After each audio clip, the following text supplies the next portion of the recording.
संस्था की सहयोग करता है।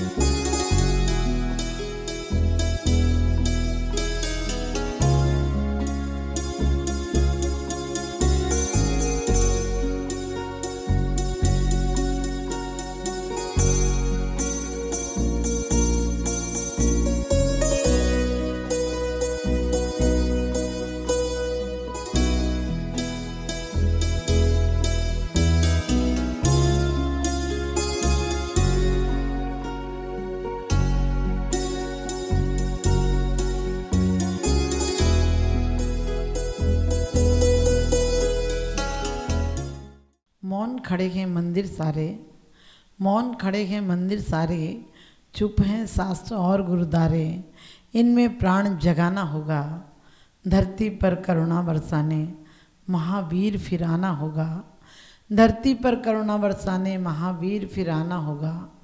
टूट चुका है धर्म का संबल, टूट चुका है धर्म का संबल, चारों ओर मचा है क्रंदन, पापों का होता अभिनंदन, सुख समता का स्रोत बहाने महावीर फिर आना होगा, धरती पर करुणा बरसाने महावीर फिर आना होगा। आज उत्तम ब्रह्मचर्य का दिन है। ब्रह्म में रमण करना ही ब्रह्मचर्य है। ब्रह्म में कौन रमण करता है? परम योगी करते हैं। जो महाव्रत के धारी हैं वो परम योगी हैं और वही ब्रह्म में रमण करते हैं। और कहा भी है आज के दिन कि उत्तम ब्रह्मचर्य मन आनो माता बहन सुता पहचानो। लोग कहते हैं स्त्री राग का कारण है। मैं कहती हूँ स्त्री राग का कारण नहीं है।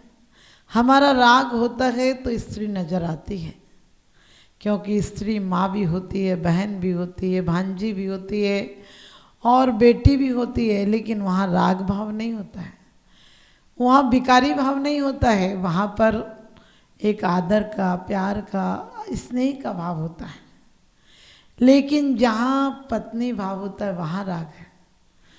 और हम पूजा में पढ़ते हैं संसार में विष बेली नारी तज गए योगीश्वरा। क्या कहते हैं? ध्यानत धर्म 10 पेड़ चढ़कर शिव महल में पग धरा। कि वास्तव में ध्यानत राय जी कहते हैं संसार में विष बेल नारी। हमारे आचार्यों ने नारी की कभी कभी कहा है नारी नरक का द्वार है। कई लोगों ने, कई पुरुषों ने कहा है कि नारी का कोई अस्तित्व नहीं है। चीन में कुछ दिन पहले तक, करीब 80 साल पहले तक स्त्री का कोई अस्तित्व नहीं माना जाता था। विदेशों में स्त्री को कहीं साइन करने का, वोट डालने का अधिकार नहीं था, यूरोप जैसों में भी बहुत साल पहले। लेकिन धीरे धीरे विकास हुआ और नारी को, लेकिन आज भी हम पूजा में पढ़ते हैं कि विष की बेल है। हमने कहा तुम विष की बेल कहते हो, सारे अमृत के पौधे इसी पर लगते हैं, सारे अमृत के फल इसी पर लगते हैं, विष की बेल पर ही। विष की बेल कब है? जब नारी अपनी कुत्सित भावनाओं से पुरुष को पतन की तरफ ले जाए, पुरुष को काम विकारों में ले जाए, तो वो विष की बेल है। और क्योंकि कहते हैं नारी से नर संस्कारित हो, नारी से नर संस्कारित हो नारायण बन जाता है। सदियों से पतित है नारी, नर फिर भी पूजा जाता है। हमारे मानतुंग आचार्य श्री ने नारी को कितना सम्मान दिया, नारी की प्रशंसा के लिए कितने अच्छे शब्द कहे हैं। उस माँ की प्रशंसा के लिए कहा है कि 100 नारी 100 सुत को जनती रहती 100 ठौर, तुमसे सुत को जनने वाली जननी महती क्या है। कि धन्य तुम्हारी जैसी माताएं 3 लोग का नाथ पैदा करती हैं, फिर भी नारियों को इतना तिरस्कृत किया जाता है। नारियों से कोई पुरुष छू जाए तो कहने लगे अशुद्ध हो गया। हमने कहा सोच कर देखना, तुम्हारे रग रग में यदि खून है, मांस है, हड्डी है, मज्जा है, जो कुछ बना है, तुम्हारी सारी रचना तो नारी के गर्भ में हुई है। फिर भी नारियों को इतना क्यों आप लोग अपमानित करते हैं? और नारी यदि नरक का द्वार है तो द्वार से तो दूसरे ही जाते हैं, नारी तो कभी नरक जाएगी नहीं, क्योंकि दरवाजा तो अपनी जगह खड़ा रहता है।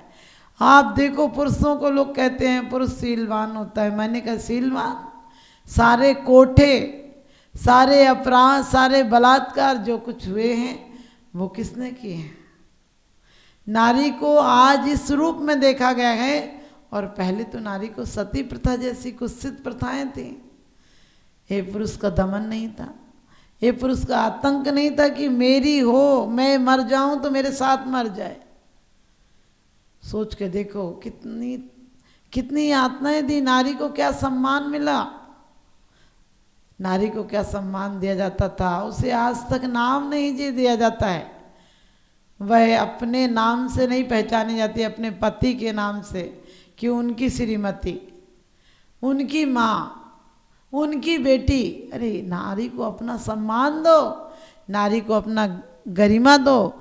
नारी को जिस दिन गरिमा मिल जाएगी, नारी का आदर्श नारी होना चाहिए। मैं नहीं कहती हूँ जो नारी का आज विकृत रूप आ गया है, सदियों से नारी को शिक्षा नहीं दी गई, नारी को अज्ञान रखा गया। यही कहा गया नारी के बारे में कि नारी का काम क्या है, रोटी ही तो बनाना है उसको। अरे रोटी नहीं बनाना, उससे पति को परमात्मा बनाना है, पुत्र को मोक्ष मार्ग पर चलाना है, और पिता के नाम को उज्जवल करना है। क्योंकि कहते भी हैं, बेटा से बेटी भली जो कुलवंती हो, नाम कमावे माई बाप को देसी बड़ाई हो। बेटा से बेटी भली जो कुलवंती हो। क्या कुलवंती? शीलवान, कि अपने पुरुष तक को पति से पावन बना देती हैं, नारकी से नारायण बना देती हैं।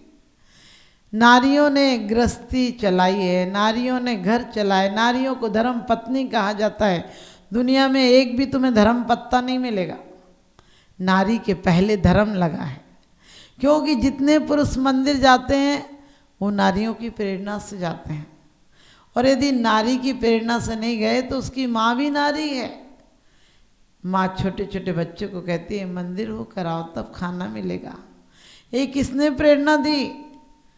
समोसरण में यदि 3 हिस्से नारियां थी, 1 हिस्सा पुरुष था, तो आज भी मंदिरों में जाकर देखो नारियां ज़्यादा मिलेंगी, नर कम मिलेंगे। फिर भी लोग कहते हैं स्त्रियां क्या कर सकती हैं, माना मेरी पर्याय में, माना मेरी पर्याय में मुक्ति तो नहीं है, यूँ बैठ के चुप रह जाना युक्ति तो नहीं है। ठीक है पुरुष मोक्ष जाएगा, लेकिन हमारी पवित्र भावनाएं भी जब पराकाष्ठा में भक्ति पर उतर जाती हैं तो हम नर से पहले नर होकर मोक्ष चले जाते हैं। क्योंकि सौधर्मेंद्र की इंद्राणी एक बालक को इतने भावुक होकर, इतने हृदय से अभिनंदन करती है कि वो अभिनंदन की योग्य हो जाती है, वो पूज्य हो जाती है, अपने पति से पहले मोक्ष चली जाती है। कुछ लोग कहते हैं माता जी हमारे यहाँ तो नारी का एक सीमा में रहती है नारी। पश्चिम में देखो नारी को पुरुष कितना प्यार करता है, दोनों में इतना प्यार होता है, कहीं पर भी देखो वो लोग आपस में मिलते रहते हैं। हमने कि वो इतना मिलते हैं कि उन्हें घर में रहने की दिक्कत है, वो थोड़े बहुत दिन में उनका कोटा पूरा हो जाता और ख़त्म हो जाता उनका प्यार। प्यार नहीं होता, वो नौटंकी इतनी ज़्यादा हो जाती कि असलियत बचती नहीं। हमारे यहाँ की नारी एक मर्यादा में जीती है, जन्म जन्मांतरों का संबंध होता है। और हमारे यहाँ की नारी पति के बाद भी जीना जानती है, पति के साथ भी जीना जानती है, और जिसे पति मान ले उसके लिए स्मृति में उसके लिए समर्पण करना भी जानती है। इसलिए राजुल के बारे में आता है 9 भव प्रेम रखा, और जिस भव में वो छोड़कर चले गए, नारी का त्याग तो देखो। जिसे पति मान लिया था उसके पथ का अनुगमन, जिसे पति मान लिया था उसके पथ का अनुगमन करके उसके साथ चली जाती है। सीता जैसी नारी को देखो, क्या मर्यादा थी। किसी ने पूछा था कि ये तुम्हारे साथ जो लोग चल रहे हैं वो कौन हैं? उसने कहा था कि जो मेरे पीछे चल रहे हैं वो मेरे देवर हैं, और जो आगे चल रहे हैं उनके बड़े भाई हैं। उनके बड़े भाई बोलने से पता चल जाता था कि इसका पति है। हमारी स्त्रियां, हमारे यहाँ की नारियां घर में अपने पति को नहीं बुलाती थी। इतना सम्मान था उनके दिल में कि यदि अपने पति को भी बुलाना हो तो ननद से कहती थी आपके भैया को बुला दो, पिताजी को बुला दो, अपनी बेटी से कहती थी, अपनी सास से कहती थी आपके बेटा कहाँ है। इतनी मर्यादा थी। अपने पीहर जाती थी तो अपने बेटे को गोद में लेकर नहीं जाती थी। आज तो सास के पास 2 मिनट बच्चा रह जाए तो खाऊं खाऊं करती है।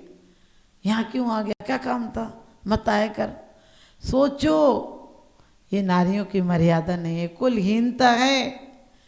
क्योंकि कहते हैं कन्या है धन धूप सा तपना जिसका काम, सुबह पिता के गाँव है शाम पति के ठाव।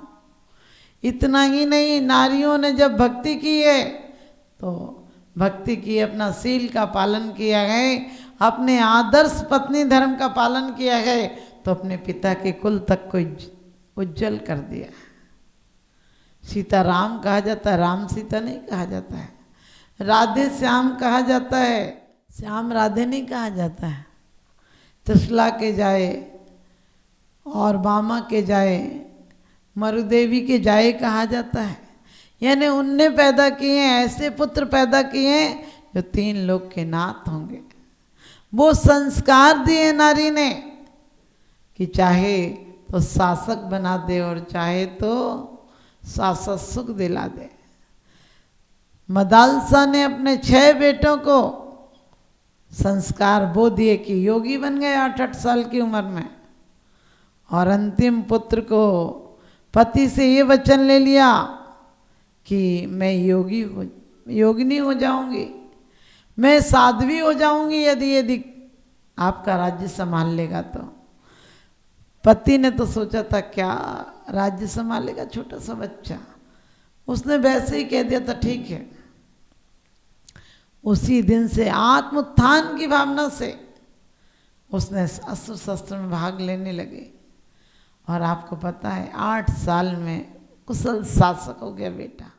संस्था की सहयोग करता है